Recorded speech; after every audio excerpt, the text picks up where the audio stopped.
بسم اللہ الرحمن الرحیم۔ السلام علیکم۔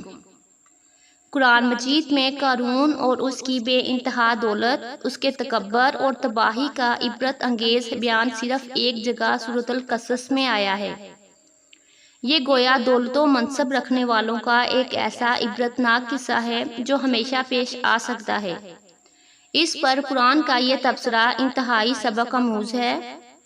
قرآن میں قارون کا قصہ اس طرح شروع ہوتا ہے: کوئی شک نہیں کہ قارون موسیٰ علیہ السلام کی قوم میں سے تھا۔ پھر اس نے ان کے خلاف سرکشی کی اور ہم نے جو خزانے اسے دیے تھے وہ اتنے تھے کہ ان کی کنجیاں ایک طاقتور جماعت بھی مشکل سے ہی اٹھا سکتی تھی۔ اس کی قوم نے اس سے کہا کہ اپنی بے انتہا دولت پر اتراؤ نہیں، کیونکہ اللہ تعالیٰ اترانے والوں کو پسند نہیں کرتا۔ قارون تو تھا موسیٰ علیہ السلام کی قوم بنی اسرائیل سے، لیکن اس نے اپنی قوم کو چھوڑ کر مال و زر اور جاہ و منصب کے لالچ میں فرعون وقت کا ساتھ دیا تھا۔ فرعون نے قارون کو بنی اسرائیل پر حاکم بنا دیا تھا اور بنی اسرائیل کو اپنا غلام یا فرما رواں رکھنے کے لیے اس کو بہت مال و دولت سے نوازا تھا۔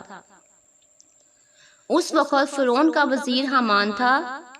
اسی وجہ سے قرآن مجید میں ایک اور جگہ اس کا ذکر فرعون و حامان کے ساتھ آیا ہے۔ اس بے انتہا دولت نے اس کو اتنا سرکش بنا دیا تھا کہ وہ اپنی قوم کے خلاف ہو گیا تھا۔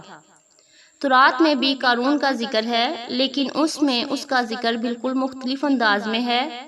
اس میں اس کی فراوانی دولت کے ساتھ ساتھ یہ بات بھی کہی گئی ہے کہ اس نے حضرت موسیٰ علیہ السلام کو چیلنج کیا تھا اور کہا تھا کہ تم اپنے آپ کو اللہ کا برگزیدہ بندہ کہتے ہو اور میں بھی برگزیدہ ہوں، کیونکہ مال و دولت میں تم سے زیادہ ہوں۔ اس کے خزانے کی کنجیاں اتنی زیادہ تھی کہ 300 اونٹوں پر لادی جاتی تھیں۔ بعض مفسرین نے تورات کے حوالے سے یہ بات لکھی ہے کہ قارون موسیٰ علیہ السلام کا چچا زاد بھائی تھا، اس لیے اس کو یہ بھی غرور تھا کہ میں انبیاء کی اولاد میں سے ہوں، اور دوسرا یہ کہ مال و دولت بھی بہت رکھتا ہوں، اس لیے میں بھی موسیٰ علیہ السلام کی طرح برگزیدہ ہوں۔ سورۃ القصص جس میں قارون کا ذکر ہے، مکہ مکرمہ میں اتری۔ اس قصے کی شان نزول یہ معلوم ہوتی ہے کہ قریش کے سردار حضور صلی اللہ علیہ وسلم سے یہ کہتے تھے کہ ہمیں اللہ نے مال و دولت عطا کیا ہے، اگر تم اللہ کے محبوب بندے ہوتے تو تمہارے پاس بھی کثیر مال و دولت ہوتی۔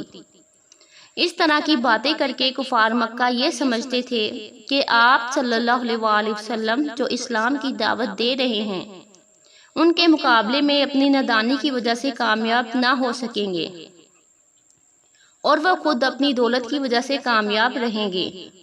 اس قصے کے ذیل میں قرآن مجید کا نظریہ مال و دولت بھی ہمارے سامنے آتا ہے۔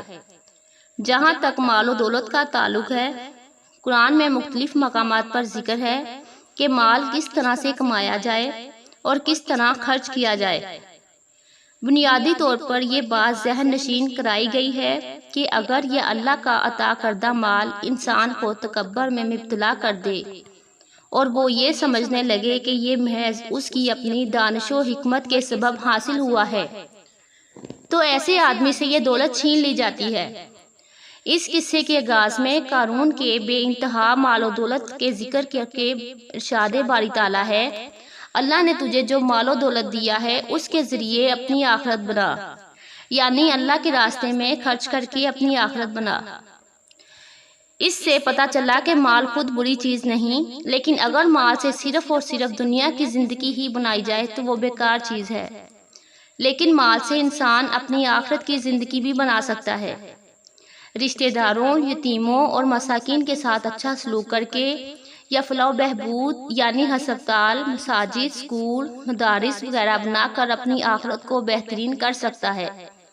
اس صورت میں مال برا نہیں ہے، اور اللہ نے جس طرح تمہارے ساتھ اچھائی کی ہے تم بھی ایسے ہی لوگوں کے ساتھ اچھائی کرو اور زمین میں فساد پھیلانے کی آرزو نہ کرو۔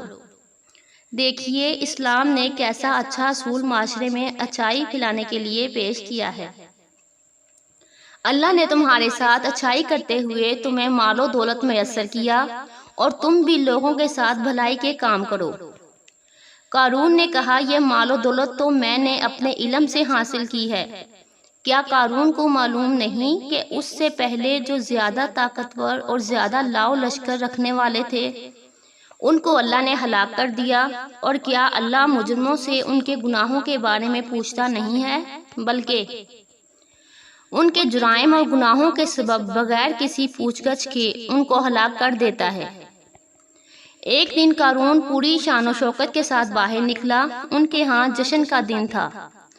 اس کے ساتھ 5000 زرق برق باندیاں تھیں اور بہت سے گھڑ سوار۔ یہ سب شان و شوکت دیکھ کر جو لوگ دنیا کی زندگی کے خواہش مند تھے وہ کہنے لگے، جیسا مال و دولت قارون کو دیا گیا ہے ہمارے پاس بھی وہ سب کچھ ہوتا، وہ تو بڑا نصیب والا ہے۔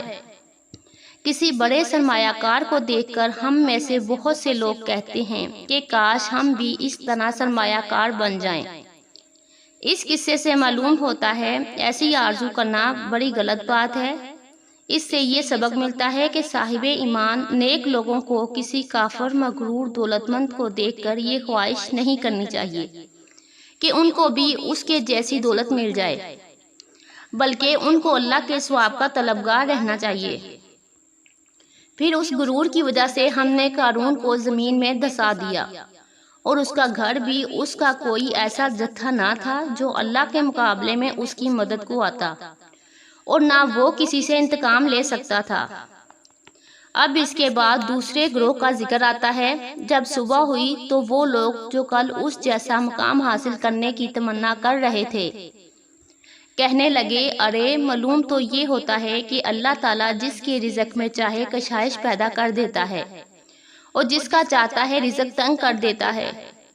جس کو بہت رزق دیا اس کا مطلب یہ نہیں کہ وہ اللہ کا محبوب بندہ ہے، بلکہ غریب آدمی اللہ کا زیادہ محبوب ہوتا ہے۔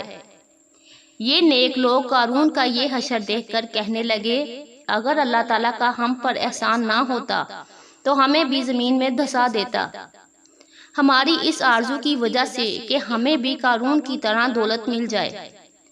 معلوم تو ایسا ہوتا ہے کہ کافر کامیاب نہیں ہوتے۔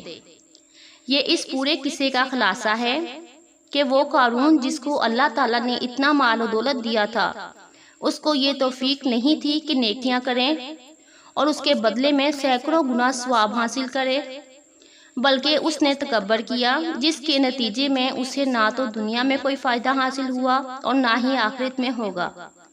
اس سے مسلمانوں کو یہ سبق ملتا ہے کہ وہ تکبر نہ کریں اور اللہ تعالیٰ کے دیے ہوئے مال کو اللہ تعالیٰ کی راہ میں خرچ کرے تو ان کی دنیا بھی آباد ہوگی اور آخرت بھی۔ اللہ تعالیٰ عظیم اجر سے نوازے گا۔ غریب کا مال و دولت والے آدمی کو دیکھ کر یہ تمنا نہیں کرنی چاہیے کہ اسے بھی مال و دولت مل جائے، بلکہ اللہ تعالیٰ کی طرف سے آخرت کے ثواب کی تمنا اور امید رکھنی چاہیے۔ آخر میں اللہ تعالیٰ سے دعا ہے کہ ہمیں ہر حال میں اپنا شکر ادا کرنے کی توفیق اور ہمت عطا فرمائے، آمین۔